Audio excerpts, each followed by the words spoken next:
চুপ কেন ডাক্তার? কিছু বলো, কিছু চাও। তোমাকে চাইতেই হবে, আজ তোমাকে নিতেই হবে। তুমি খালি হাতে ফিরে গেলে আমি যে বড় কষ্ট পাবো ডাক্তার। বেশ, সময় এলে চাইব, আজ নয়। ডাক্তার, ডাক্তার, সত্যি তুমি উদ্ধার, তুমি মহৎ ডাক্তার, তুমি মহৎ। তোমার তুলনা হয় না, তোমার তুলনা হয় না, তোমার তুলনা।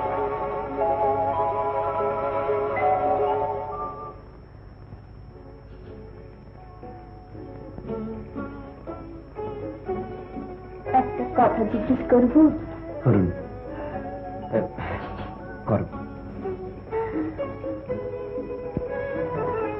আচ্ছা, কাল বাবা সবার সামনে বড় মুখ করে আপনাকে যা ইচ্ছে চাইতে বললেন, চাইনি কেন? আপনার বুঝি চাইবার কিছু নেই? ছিল, চাইনি। কেন? দেবেন না তাই। কথা দিয়ে দেবেন না আমার বাবা? আপনি তাহলে এখনো তাকে চেনেননি। তিনি কথা রক্ষার জন্য রামের মতো বনবাসেও যেতে পারেন। সেটা আপনি না জানলেও গ্রাম শুধু লোক জানে। আচ্ছা। হ্যাঁ, যখন আপনাকে একবার দেবেন বলেছিলেন, তখন আপনি চাইলে তার সমস্ত জমিদারিটাও দিয়ে দিতেন। জমিদারিটাও? হ্যাঁ তাই, শুধু জমিদারি নয়, চাইলে এ বাড়ি ঘর বিষয় সম্পত্তি টাকা পয়সা সব দিয়ে দিতেন। সব দিয়ে দিতেন? হ্যাঁ গিয়ে হ্যাঁ, যখন কথা দিয়েছিলেন তখন যা চাইতেন তাই পেতেন। যদি তোমাকে চাইতাম?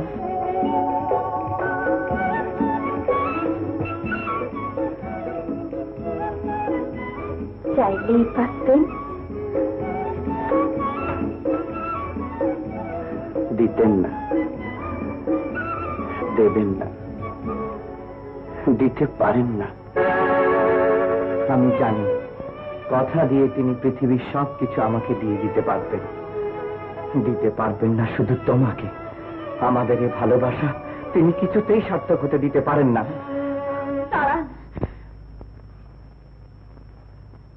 আপনাকে আমার দু একটা কথা জিজ্ঞেস করার আছে।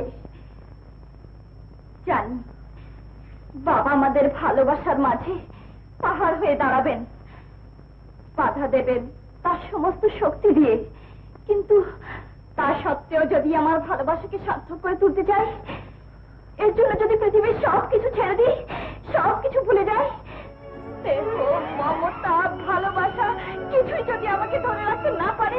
না মাধবী, না, তুমি তা করতে পারবে না। সমাজ তোমাকে তা করতে দেবে না। ধর্ম তোমার পথে বাধা হয়ে দাঁড়ায়। আমি জানি মাসুম, এতে বাধা আছে, বিপদ আছে, ভয় আছে, আমি সব জানি, সব বুঝি, কিন্তু আমার মন তো এসব কিছুই জানে না, কিছুই বোঝে না। শুধু শুধু বোঝে তার ভালোবাসা, শুধু শুধু জানে তোমাকে, তোমাকে মাসুম। কিন্তু মাধবী, না মাসুম না, আমাকে আর উন্মাদ করো না। এই সব কিছুর ভার আজ আমাকে আমার অদৃষ্টের উপরেই ছেড়ে দিতে দাও। দুঃখ হয়তো আমার কপালে বহু আছে, শাস্তি হয়তো আমার জীবনে আমি বহু পাবো, তবু আজ আমার মন যা চাইছে আমি তাই করব, আমি তাই করব মাসুম। এসো, এসো আমার সঙ্গে।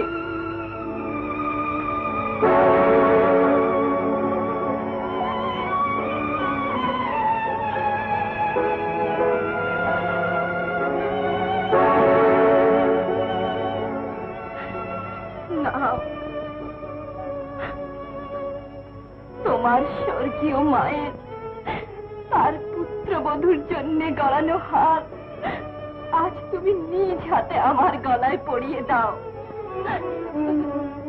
আমার এই অবুঝ মন কিছুটা সান্ত্বনা পাক।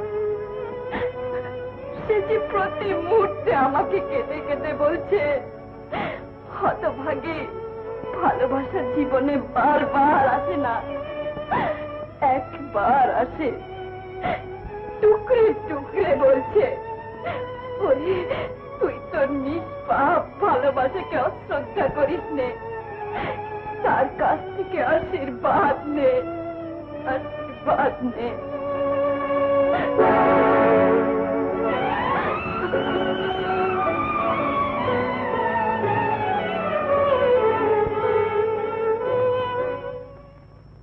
আমি কি দেখলাম? দেখে সত্যি না দুঃস্বপ্ন? না না, এ হতে পারে না।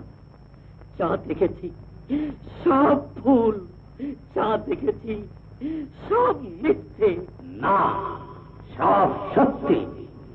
মাধবী মাসুমকে ভালোবাসে। মাধবী হতে চায় মাসুমের জীবন সঙ্গিনী, হতে চায় তার সন্তানের মা। মাধবীর এ দুঃসাহস, এ তার পক্ষে অসম্ভব, এ তার গুরুতর অন্যায়। যে কোনো মূল্যেই হোক তাদের এই ভালোবাসার চিহ্ন তোমাকে মুছে ফেলতেই হবে। না না, হে অন্যায়, হে অবিচার। আমি জানি মাধবী ও মাসুমের মিলন সম্ভব নয়, সমাজ ও ধর্মের বাধা আছে, কিন্তু তাই বলে তাদের বিচ্ছেদও ঘটিও না। নাই বা হলো তারা স্বামী স্ত্রী, তাদের ভালোবাসতে দাও যতদিন তারা বেঁচে থাকে। তাহলে এই রাজ পরিবারের চিহ্ন পৃথিবীর বুক থেকে মুছে যাবে, চিরদিনের মতো নিভে যাবে এই বংশের বাতি। না বাবা না, আমি তা হতে দেবো না। আমি বেঁচে থাকতে এ বংশ ধ্বংস হয়ে যেতে পারে না। আমি যে করেই হোক চাকুল রক্ষা করবই। আমি জোর করে মাধবীকে দিয়ে দেবো আমার পছন্দ মতো। মা, আমাকে তুমি ক্ষমা করো। আমি তোমার আদরের তুলারি মাধবীর জীবনের বিনিময় এবং সে মান মর্যাদা রক্ষা করতে যাচ্ছি। মান মর্যাদা রক্ষা করতে যাচ্ছি।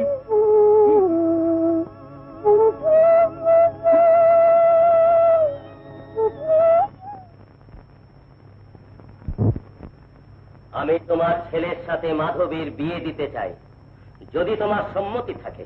এ আপনি কি বলছেন? আপনার মেয়ে আমার ঘরে লক্ষ্মী হয়ে আসবে এ আমি কল্পনাও করতে পারি না। তাহলে আগামী মঙ্গলবারই আমি বিয়ের দিন ঠিক করলাম। আগে তাই হবে? এ তো আমার পরম সৌভাগ্য।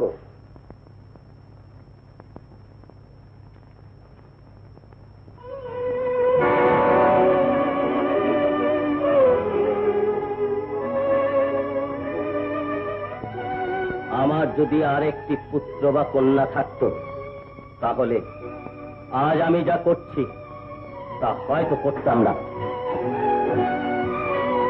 এই কি তোমার শেষ বলা? হ্যাঁ, এই আমার শেষ বলা। কিন্তু আমার কিছু বলার আছে। আজ তোমার সব বলাই বৃথা। আমি কোনো কথাই শুনতে প্রস্তুত নই। এই বিয়ে তোমাকে করতেই হবে। অসম্ভব, এ কিছুতেই হতে পারে না। হতে পারে আর হবে। আমার মতের বিরুদ্ধেও? হ্যাঁ, তাই শুধু বিয়ে কেন, আমার বংশের মান মর্যাদা রক্ষার জন্য পাপ হয়ে আমি আমার সন্তানকে বলি পর্যন্ত দিতে পারি।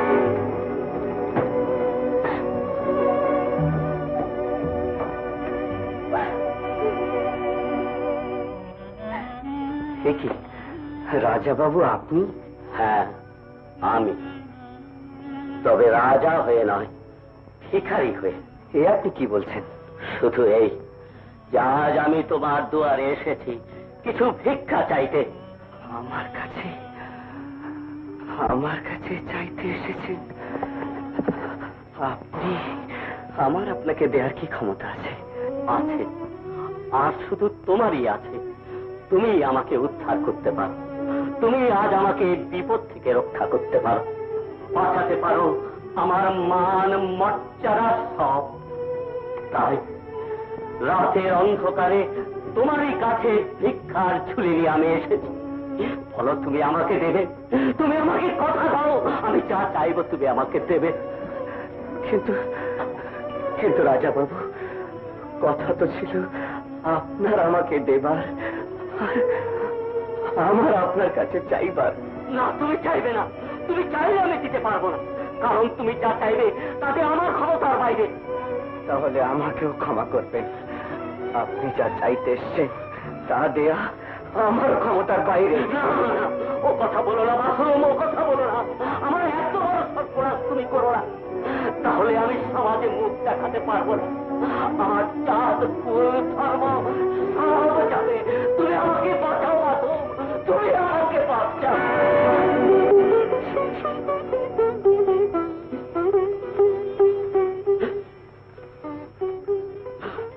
মাসুম, আমাকে ভিক্ষে দাও, ফিরিয়ে দিও না। ফিরিয়ে দিলে আত্মহত্যা ছাড়া আমার কোনো পথই থাকবে না। বলুন আপনি কি চান?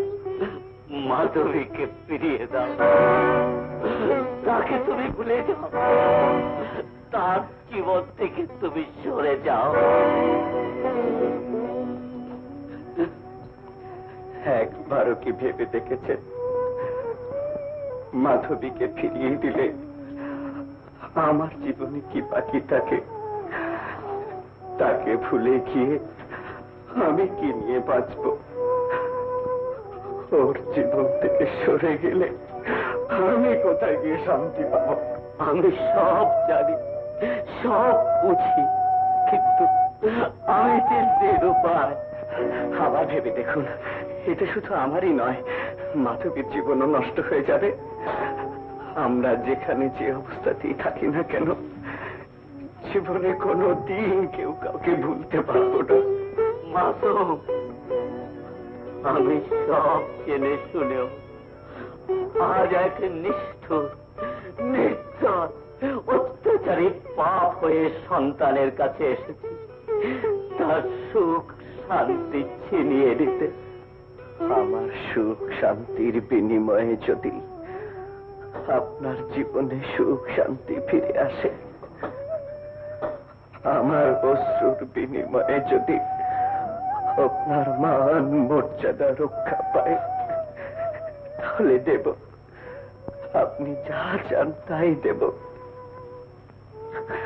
যখন বাপের অধিকার নিয়ে এসেছেন চাইতে, বাপ ছেলেকে কথা দিয়ে না দিতে পারলেও ছেলে আজ বাপকে খালি হাতে বিদায় করবে না, নিজেকে উজাড় করে সে তার সব দিয়ে দেবে। যান, মাসুম মাধবীর জীবন থেকে সরে যাবে, ভালোবাসবে তাকে দূর থেকে সারা জীবন। আমি কথা দিচ্ছি, কাল সূর্য ওঠার আগে আমি এই গ্রাম ছেড়ে চলে যাব। কোনো দিন আর কেউ আমাকে এই গ্রামে দেখবে না।